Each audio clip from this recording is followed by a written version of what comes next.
Good morning here from the UK. My name is Steve Whelan. I am just north of London, just outside the M25.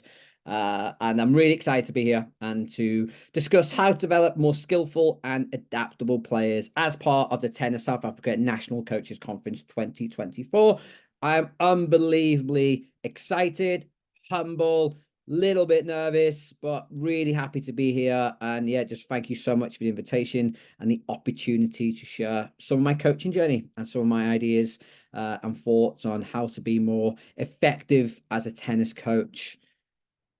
Just a little introduction into who I am. I don't like talking about myself too much, but I think it's important that you understand one, my journey, but also where I currently am on my journey as well. So I've been a tennis coach now for 22 years. I've worked at all ages and stages of tennis, from beginners to national level juniors. I've been a head coach at small tennis clubs to big national high performance centers here in the UK. I've probably coached every level at grassroots, all the way up to regional, sort of national level juniors as well. So you name it, I've probably coached it. In that time as well, over the past 10 years, I've been working in coach education as a coach developer. I currently lead on coach qualifications and workshops for the national governing body here in the UK, the LTA.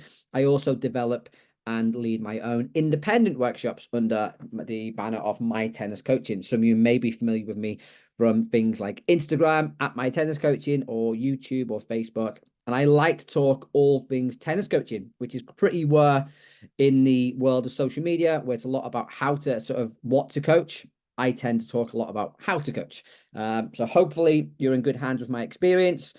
I think it's really important as well to sort of start this off, and it's going to be a bit of a theme through the whole presentation over the next 2 days, that I'm not a tennis player. I was a footballer growing up, or soccer player. I support Everton. That's my local team I played for as a junior as well. But football's very much my first love. Tennis was always a hobby that we played in the summer. But I did love tennis because it was a little bit different to football. Football was a team sport. Tennis was an individual sport. So I really enjoyed playing tennis after I finished my football journey. And I think it's really important that a lot of my upbringing was, I wasn't coached.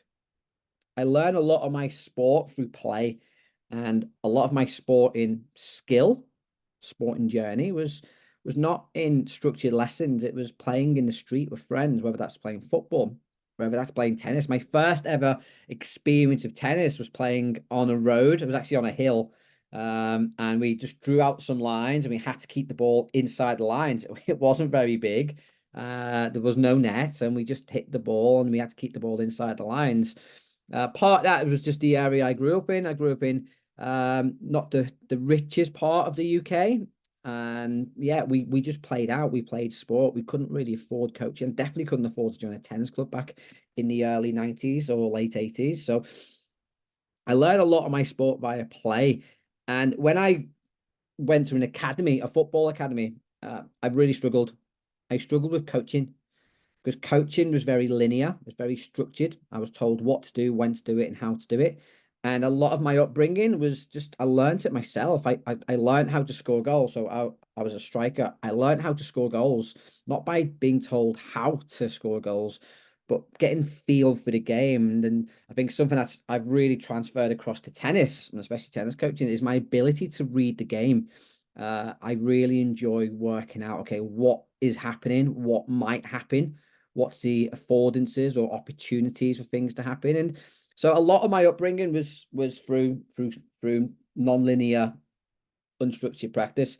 When I started tennis coaching, I got into tennis coaching because the place where I was working, they did like a multi-sport camp, and they needed someone to run the tennis, and I did it because I played a little bit of tennis, and I love watching tennis. But tennis coaching never made any sense to me, because we have this big dynamic open game, yet the coaches who were in and around me, and I watched coaching tennis, it was the opposite. It was very isolated. And even when I started coaching, the traditional way of coaching, of isolating skill, high repetition, single ball stuff, it never really resonated with me. So even when I started coaching, I was always rebelling against these traditional methods of tennis coaching. And I very quickly adopted a game-based coaching. which obviously in the UK, especially Louis Kaya has made quite popular. But I never really felt comfortable being a heavily technical coach. Maybe part of that was my upbringing. I wasn't a tennis player. So my technique, and you might see in some videos today, you probably say my technique isn't pretty sometimes, but I just found ways how to play. And then 4 years ago, during the first lockdown, because tennis coaching never made much sense to me, I started to look outside the traditional coach education system, and I started to do a sports psychology course online. And one of the things that came up was this thing called ecological dynamics, and it was about learning how to play sport via play and via games. And that again really resonated to me through my upbringing. And I found this webinar by a lecturer called Richard Shuttleworth, and he talked about constraint-led coaching, and he showed ideas in rugby, and I think one was sailing, how we can develop real good athletes, but not through explicit isolated instructions, but through games. And I was like, oh my God, this is what I've been looking for. It's kind of what I've been trying to play around with, but this gives it a whole new level. And that's what I'm going to present to you today. So I do think it's important that you have some context of my journey, and some of the stuff I'm going to talk about today may make some coaches on this call feel a little bit uncomfortable, because you may coach in that very technique isolated basket feeding way. And I'm really cautious these days not to say that one way is the better way. What I'd like to give you today is just an alternative way, maybe a different way of looking at how we develop players. And I say this on all workshops that I do, whether it be for a national governing body, whether it be a conference like this or a workshop. What I'd like you to do today is, if you find stuff that resonates with you, take it away, make it your own. That's what I've done for my whole coaching career. If things don't resonate with you, then you don't have to actually go by it. I think it's just the art of coaching is we take little bits from each other and we mold it into what works for us, what works for our players, what works for our current environment. So hopefully I'm going to present some alternative views today. I'm going to say it straight away. Some of the stuff that I'm going to present is not rocket science. Some of the stuff you may have seen it before, but I want to add some context to a lot of the stuff that I'm going to present. So I do have some learning objectives, things that I want to try and get through today. I want to really try and have a good differentiation between what is technique and what's skill. Technique and skill are often blurred within tennis coaching, and I want to really sort of come away to say, okay, what is technique? What is skill? And which one do players need? Because they're not the same thing. I'm also going to share with you quite a few practice designs. So how do I develop players through play? How do I develop players through games? So I will show you some constraint-led coaching approaches today. I've got some great practice designs, either with a group of coaches or with real players. And I'm just going to show you why I go through these practice designs, what I design them for, and how they work. So the question that I'd like to kick off this presentation with is, as a tennis coach, do we equip players with the right tools to meet the demands of the game? And every lesson, every single day, I ask myself this question. The lesson I delivered, did I give them the right tools to meet the demands of the game? And what do I mean by that? So let's look at a couple of clips here. This is the game we know and love. It's quite a long clip, but it's a really good clip. So this is two pro players. Let's have a look.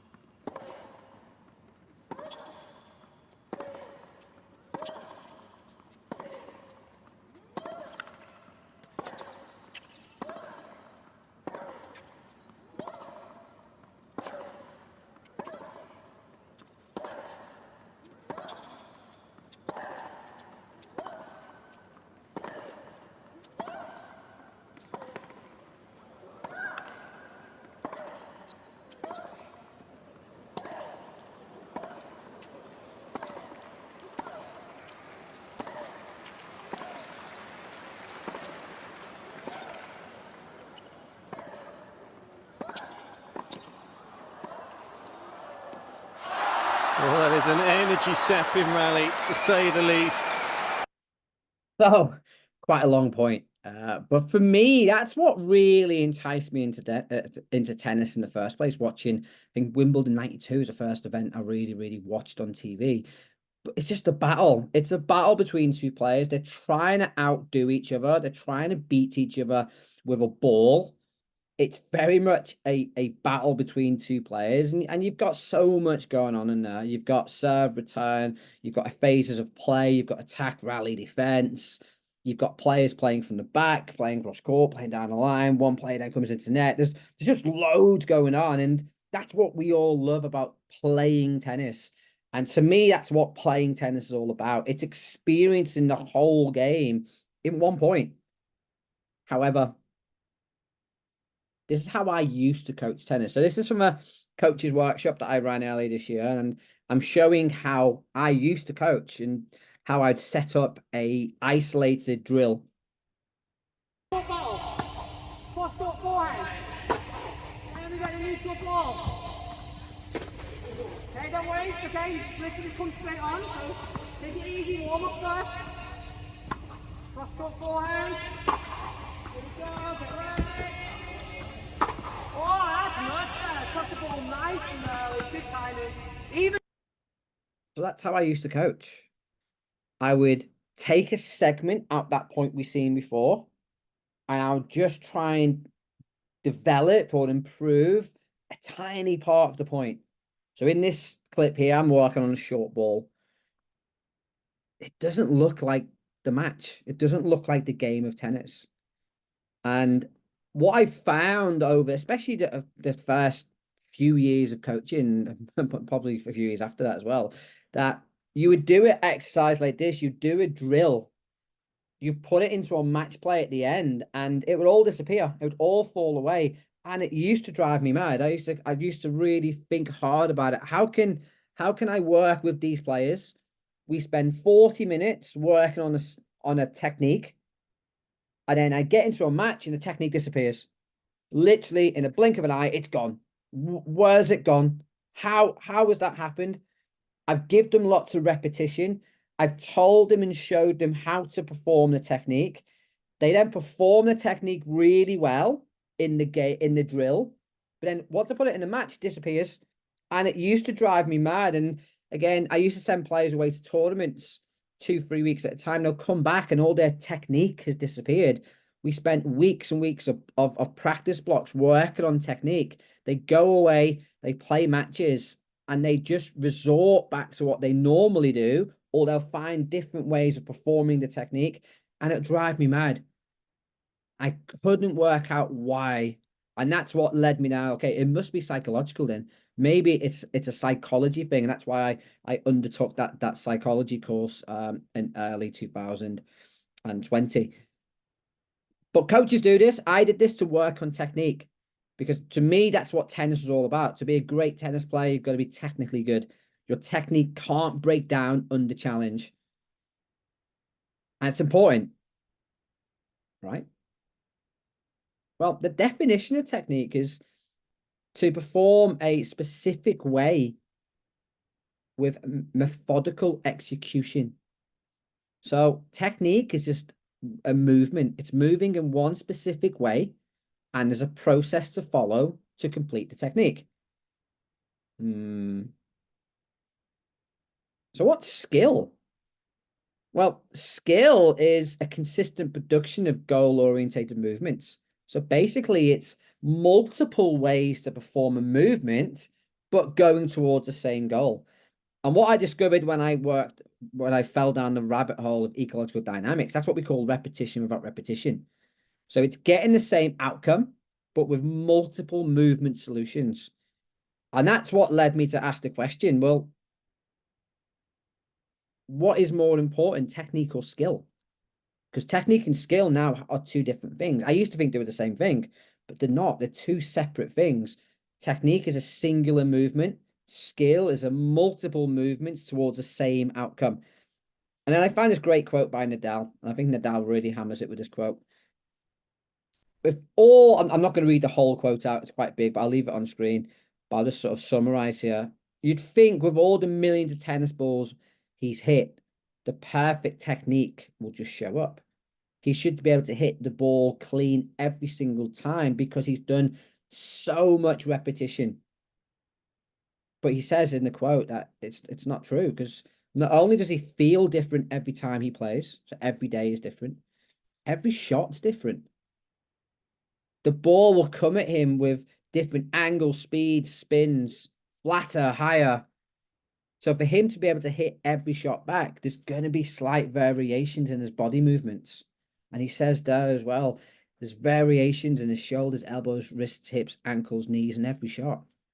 And there's also other factors to bring into place: weather, the surface, the player that he's playing against. No ball arrives the same way. So that really made up my mind. What do players need? Technical skill. I think as tennis coaches, we've always been developed through coach education or working with our peers, or most tennis coaches work or delivered coaching as they were coached, or the coaches in and around them. We're very much creatures of habit. And we've always been down this rabbit hole of technique. And I've got two great clips here. The first clip on the left, which is a black and white one I play first, is a tennis lesson from 1920-ish. And then we've got Djokovic playing a couple of years ago. And to me, these really outline the difference between technique and skill. Between Pat Ball and Pat Hughes, you must make your stroke standing sideways to the net, not facing it, whether you are playing forehand or backhand.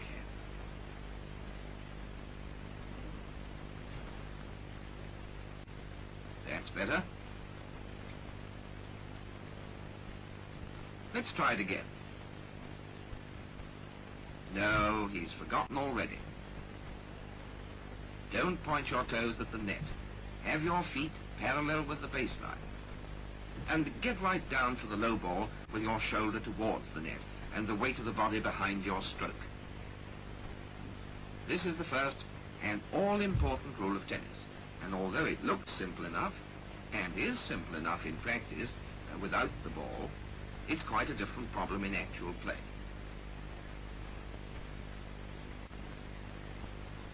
Now bend those knees and keep your body weight forward. That's better. You can see the difference, can't you?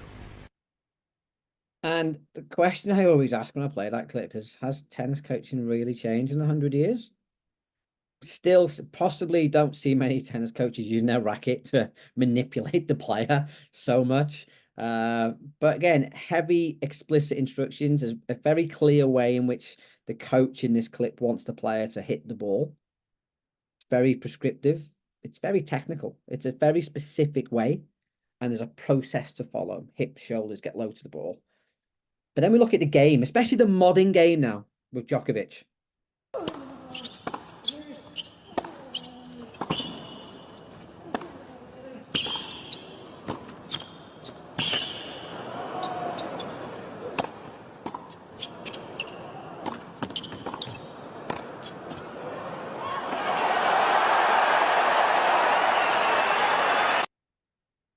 Huge difference there.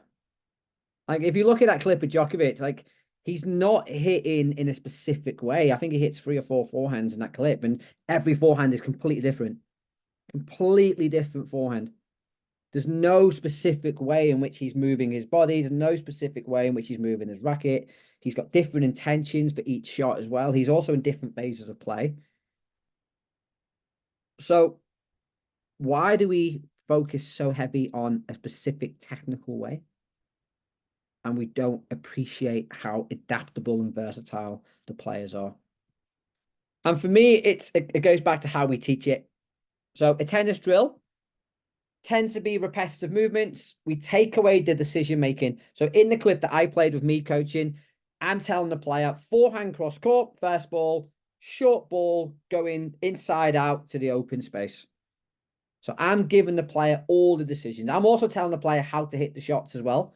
And there's a very clear right and wrong way. So when the player makes errors, I'll tell them how to improve it from my eyes. But that's different to playing tennis. So again, in the first clip, the black and white clip, that's a tennis drill. If we look at the Djokovic one, high variability in movements. That's what makes Djokovic one of the hardest players to play against in the world. He is so adaptable. He can be put in different different situations, and he'll find a way to get the ball back. Not only just get the ball back, but get the ball back efficiently and effectively as well. And we've all seen a classic clip of him almost doing the splits and getting the ball back. He's not just tapping the ball back, he's getting the ball back deep generally as well. He's so adaptable.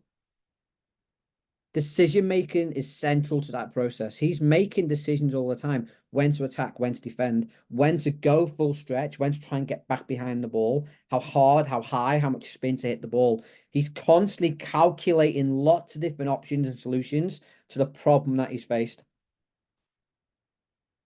So why do we as coaches, again, drill technique when the game that we play is almost the opposite? And I say this a lot, and if you have seen any of my videos before on YouTube, I talk about this a lot. The drill is like ballet.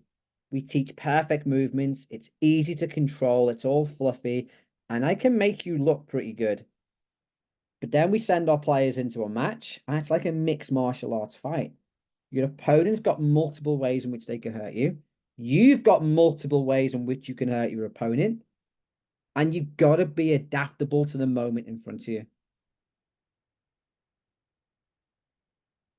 So do we want technical or skillful players? Well, my belief and my opinion is we don't need technical players. Because technique on its own, like we said in a definition before, it's just a movement. It's a very specific way to move with a very methodical process to follow. But movement plus adaptability under pressure, that's skill. And as you're listening to me sort of rabbit on now, really, really ask yourself, out of those two things, what do tennis players need? Do they need specific ways to move? Or do they need multiple ways to move and multiple solutions? That's adaptable and they can perform it under pressure. To me, that's skill. And again, my opinion here, I believe we need skillful players. We don't need technical players.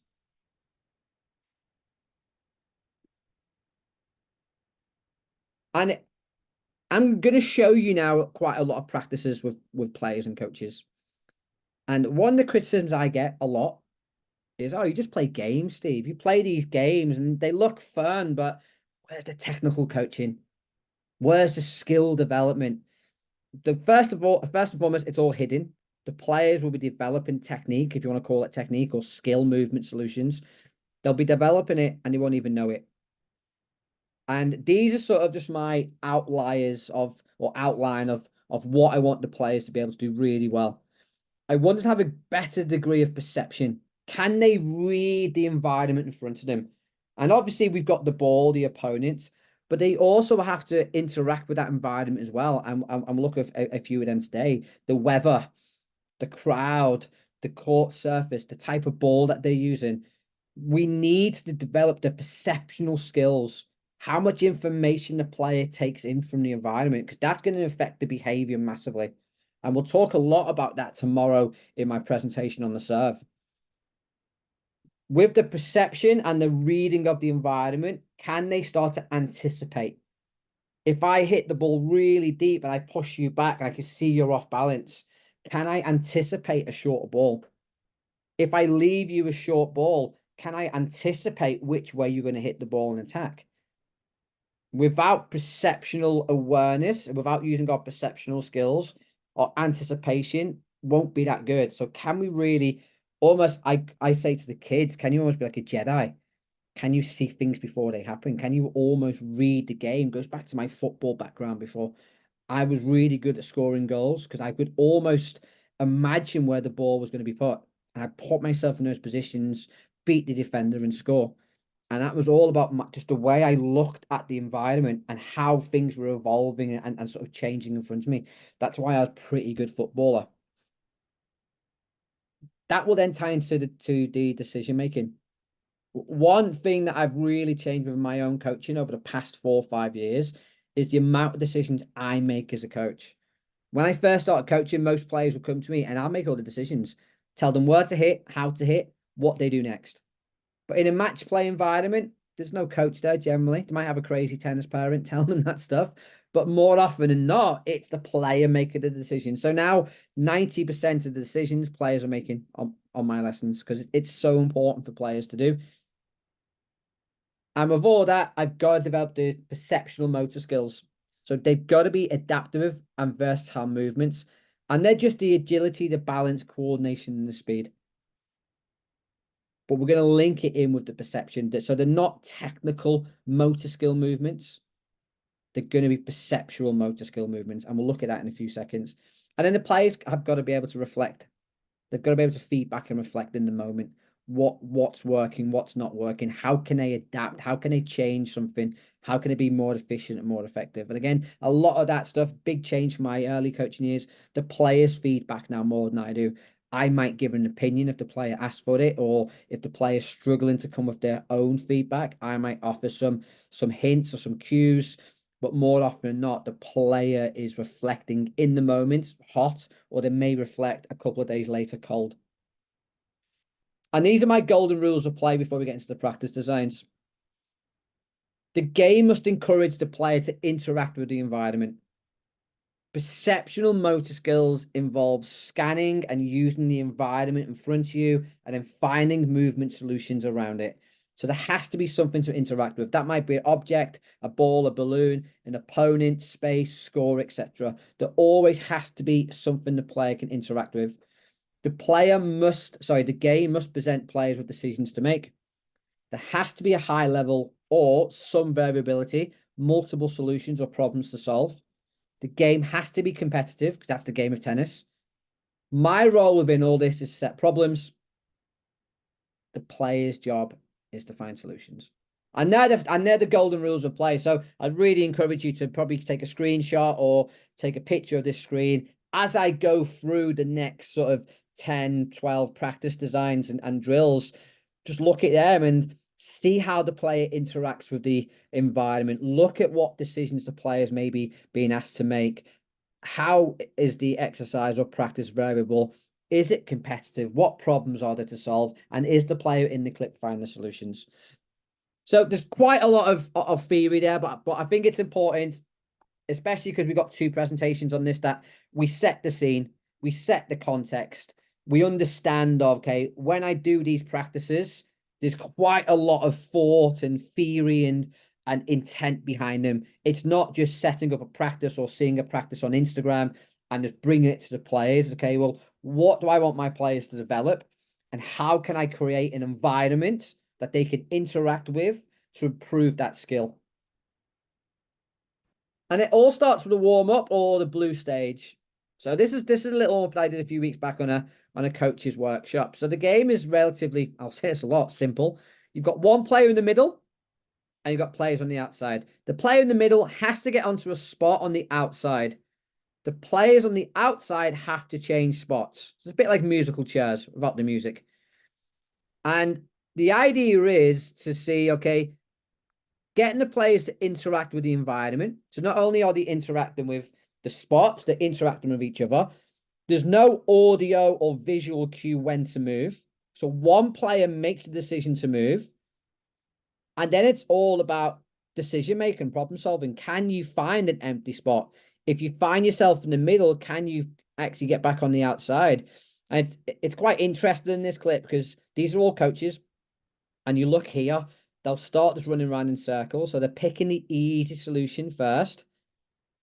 The guy in the hat there just challenged himself by, rather than going just one spot to the left or right, he's gone across the court. And what you'll find is the players will do this and they will go in circles at first because it's easy. But then once they start building confidence, they'll start getting more brave and start coming around. So again, this is better than doing a lap of the court. And straight away, we're developing a wide range of skills here. The players are interacting, they're making decisions, they've got a problem, they're trying to find solutions. And guess what? It's fun as well. And we talk a lot about movement, and tennis coaches, we like to talk about movement and really focus on just the footwork. So these, again, some activities I tend to use either as warm-up or if we're doing some physical skill development. And this is working on the shuffle step or split step. And we've got two players. Each player has a hoop in front of them. And all they've got to do is bounce the ball into the hoop and then catch their opponent's ball. Interacting with an environment. They've got an opponent. They've got a ball. They've got to move and catch a ball, and then they've got to send it back. Basically what tennis is. So rather than just getting the kids to shuffle step across the court, where they're not interacting with anything, all I've done here is I've produced a problem and the players are going to solve it. Now, as they get more confident and they get more skillful, we could start making those spots, sorry, hoops and lines go further apart. And then you may start to see things like cross steps and running steps. But I'm getting the player to find a movement solution as they're interacting with the environment. So we're developing skill here. We're not saying this is how you shuffle step. And I probably haven't even mentioned the word shuffle step. I probably haven't even told the players how to move. All I've said is, okay, you've got to bounce the ball into your hoop and you've got to catch your opponent's ball. Find a way. And they'll just find their own way. It's a good workout as well. And I believe when we filmed this on a coach workshop, it was really hot in that bubble. So we've looked at moving in a small space. Now I've got a much larger space. So the game's called rollerball. The coach on the outside tram line on the far side is in charge. They have a ball. They get to choose to move between 3 areas, 3 sections. They can stop in one section and then they've got to roll the ball. The 3 players have to let the ball roll between shoes. So again, interacting with a coach, interacting with a ball. They've got to watch the coach or the player, and they've got to move as well. And every time I do this with coaches, you'll see what you see on screen now. Even though they're moving over a huge distance, they're using shuffle steps.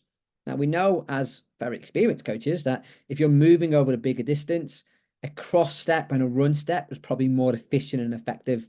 And it's really interesting when you try this game with players and coaches, because what you see is a lot of players and coaches will just teach players to shuffle step across the court, and you get that crab-like effect, which you see here. And it's interesting that I'm actually holding the camera here, so I actually stop the camera and say, okay, there's probably a more efficient way to move here. Like, you're covering quite a big distance. Can you be a bit more competitive as the player with the ball? So can you run? And then you'll start to see different movement patterns from the players as well. So again, getting the players to interact, getting the players to solve a problem via movement. And then we've got a bit of speed. So again, agility, balance, coordination, speed. We can develop all these within fun games. And the reason why I put these games in, because a lot of pushback I get on social media or when I do workshops is, that's great when you're working with performance players, Steve, but what about my blue stage players? What about my red stage players? And games like this are perfect for blue stage, for TOTS tennis or under eights. This is probably more beneficial for those type of players than standing there feeding them a ball. So that's why I include these in this presentation, and I include these in a lot of workshops. So this one, player, I spin the racket, the coach spins the racket, spins the hoop. The player's got to turn around the cones on top of the traffic cones. He's got to do all of them before the hoop stops. And he just about gets it. Again, what we're doing here is working on speed, but we're working on tennis-specific speed. Now, I know tennis players don't run around in circles, but the player's chosen to run around that way. So again, the player can do it in any direction they want, but he's picked to go around in circles. And what I did on the second video is I challenged him to maybe find a different direction to go. So he may start at the back and go left and right, left and right, left and right. So they try and find different ways of doing it as well. And it's great introducing the hoop as the timer, because he's using his perceptual vision now to keep an eye on the hoop to see how much time he's got. So again, I'm getting him to interact more with the environment, and he's got to find solutions. And again, same player, a little bit different. And this, again, I love using this one to develop spatial awareness, because we talk about height an awful lot as tennis coaches. Hit the ball higher, hits the ball deeper, less chance of hitting the net. And this is a little warm-up I like to do. So balloon, got to hit the balloon in the air. And then as you hit the balloon, you got to transfer the ball across. So again, giving him multiple things to do, but trying to get him to work out the solution of just hitting the ball up. So hitting the balloon up will give him more time. He's also got to try and maintain the control of the balloon as well and keep the balloon quite close to him. as you see in a few minutes, as he starts getting a little bit more stressed and he starts to feel a little bit more pressure of the balloon starts to move a lot more, and therefore it starts to make it more challenging for the player. But what a great way to start a lesson. So rather than getting the players to do laps or getting the players to do dynamic stretches across the court, which are important, especially when they get older and they're more likely to start pulling muscles and stuff, especially when they're competing. Yeah, that I'm not saying don't do dynamic stretches. I'm not saying don't do a lap of the court to sort of get the blood flowing or the muscles warm. But at 8, 9, 10, 12, let's get them developing skill straight away. It's fun, it's addictive, and you're developing all those things we talked about before: the perception, the anticipation, the decision making, the solving problems. It's all encompassing.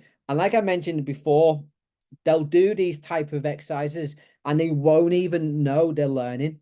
It's hidden, and it's sometimes a little bit unorthodox. It's a bit uncomfortable sometimes as coaches, because we'll feel people watching us and we feel like we should be saying stuff and giving them solutions, because that's our job apparently, but it's not. Our job is to create the problem, let the players solve it. And some coaches feel a bit uncomfortable in doing that as well, and we'll look at a few more of those occasions now. So let's now look at some very specific tennis issues. So coaches are obsessed with technique. And we said before, well, we don't want technical players. We want more skillful players. I use the word technical here just because it's common language within coaches. We believe technical is a movement. But I would say common skill issues, not technical issues, but there we go. And I'm going to show you how I let the game fix it. So the first one here, again, I'll show different levels of players from mainly in this presentation, red, orange, and green. Tomorrow, we're going to look at some adults and some coaches as well, but there are some coaches within this presentation. And so this one is a common one that I get with red players. They're scared of missing.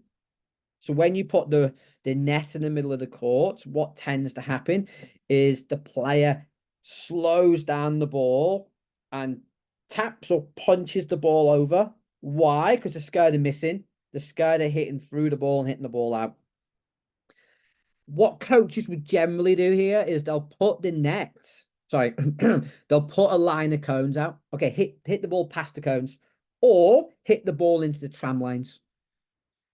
What I've done, just again, simple change, is I've just moved the net more towards me. I've given the player a perceptual obstacle to get over. So again, they're interacting here with the environment, because she's got to work out how to get the ball over the net, and the net's now a lot further back.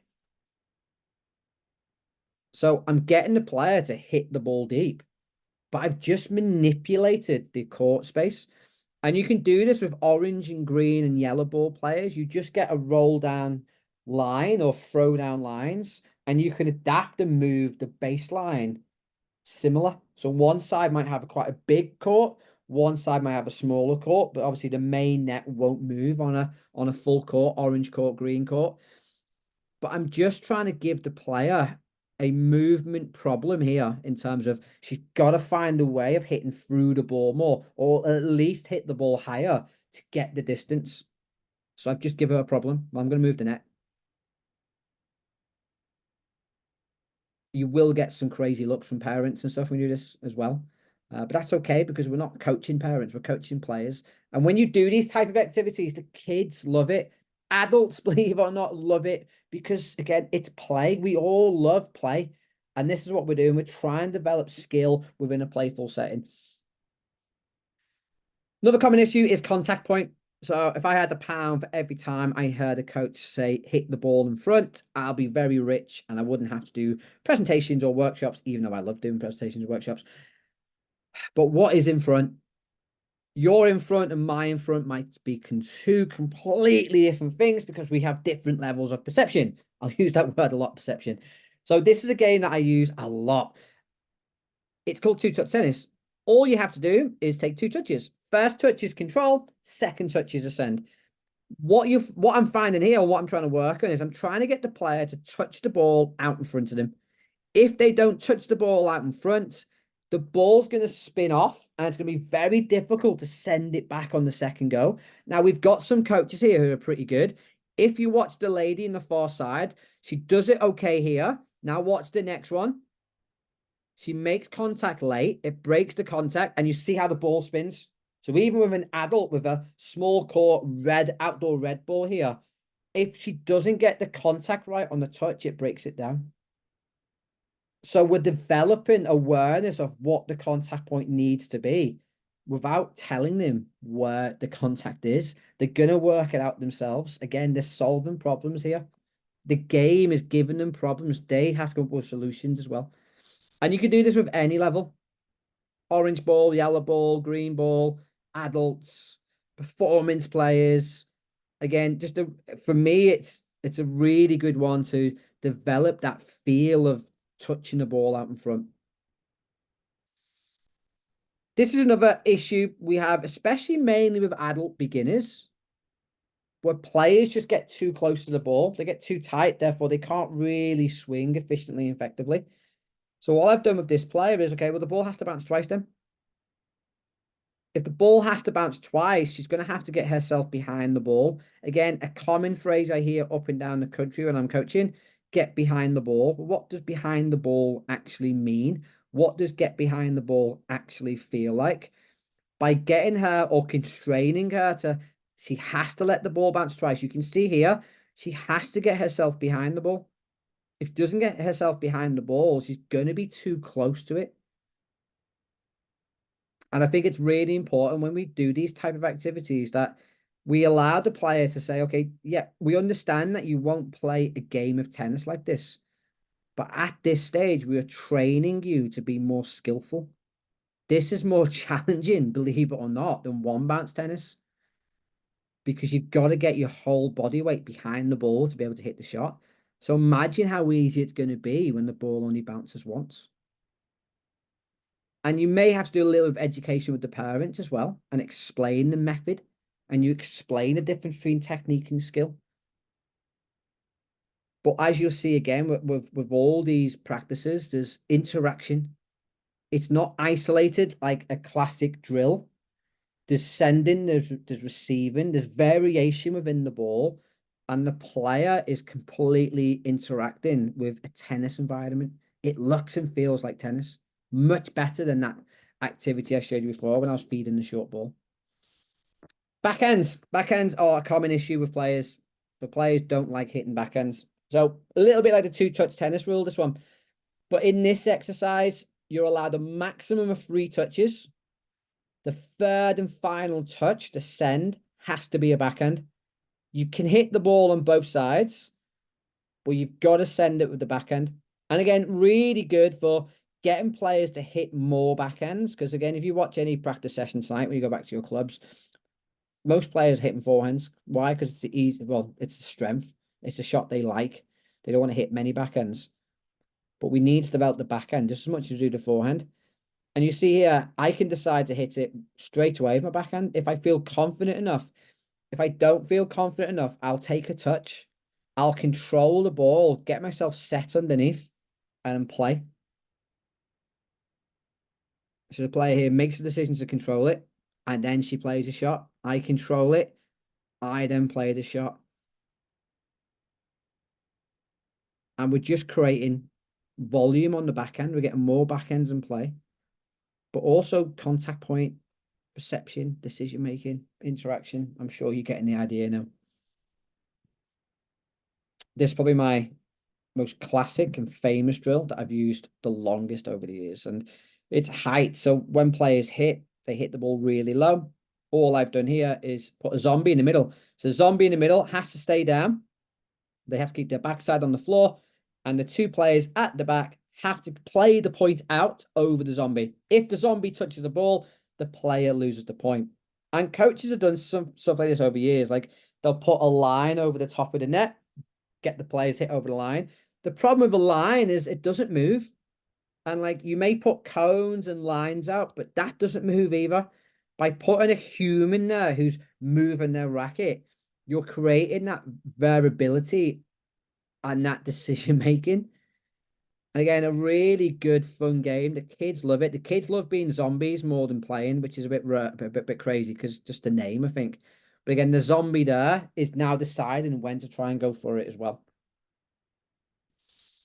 Couple more. So we've got the two touch volleys. So when players are swinging, how can we stop the player from swinging? Well, just got to take 2 touches. Again, if you touch the ball late or behind, it's going to spin away.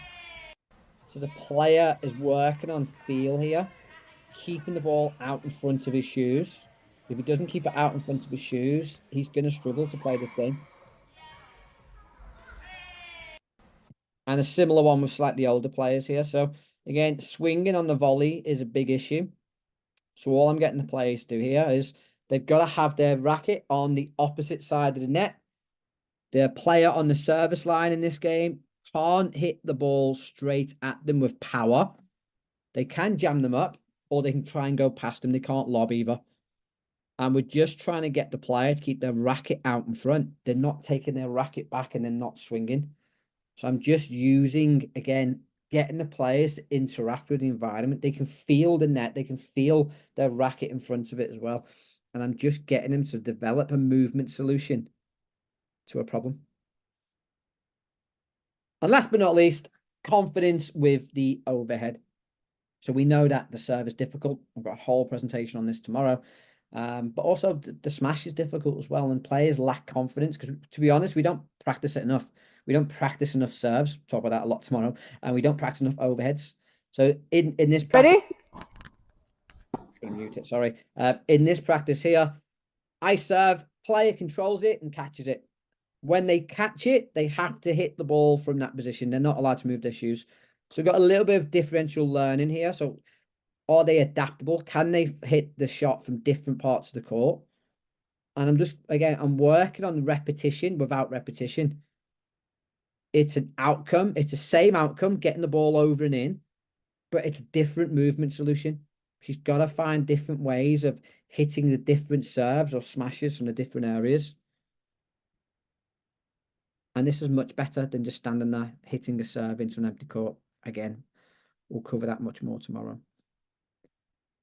So there you have it. And I think my main reflection here on play, and over the past 5 years since I've adopted this more play-centered ecological dynamics approach, is most errors are not technical issues. To me, it's a failure in the ability to adapt, or it's a poor decision. It's not a technical fault. They just haven't adapted to the environment in an effective way, or they've made the wrong decision. They've attacked when they should have defended. They've gone down a line when they should have went cross court. So again, it's their failure to adapt to the environment in front of them. It's not because they haven't got a movement solution. And this is very much my philosophy that I now go by. The game of tennis is the teacher. The court is the environment. And my job is to facilitate. My job is to set the problems. It's the player's role to find the solutions. There we go. So hopefully we've achieved our learning objectives. We have a clear understanding now what technique and skill is. The question I always ask is, do players need to be technical or do they need to be skillful? Hopefully through this presentation, I've convinced some of you to be thinking they need more skill, less technique. And I've given you hopefully some good ideas of how we can modify practice games to develop more adaptable and versatile players and more skillful players. What I'd like to give you is everyone who's watching, everyone who's registered, I've got a book which has got 50 practice designs. A lot of the drills that you've seen in today's presentation will be in the book. There's 50 of them in there. It says under 8, but you can adapt and use them for any age group. I will get the link sent out to you. The link is on the screen there as well. If you want to take a picture of the screen, just put in your email and you get a free book, free 50 drills, free practice designs. then you may also want to check out my website as well, mytenniscoaching.com. We do have a My Coach Academy where we have webinars, roundtables, videos, downloads, checklists, ebooks, and we have a worldwide coaching community all looking at and exploring the ecological dynamics approach. If you use the code MCCA Workshop, there's a massive $100 discount on the annual Coaches Pass. Last but not least, please do stay in touch with me. Over on Instagram is probably my main source of social media at My Tennis Coaching. And yeah, if you use any practice design and stuff within your lessons, drop me a tag. It'd be great to see them out there in the real life situations. If you have any adaptations, if you change it and make it even better, please tag me so I can use that as well. Or if you don't use social media, please feel free to reach out to me, Steve at mytenniscoaching.com.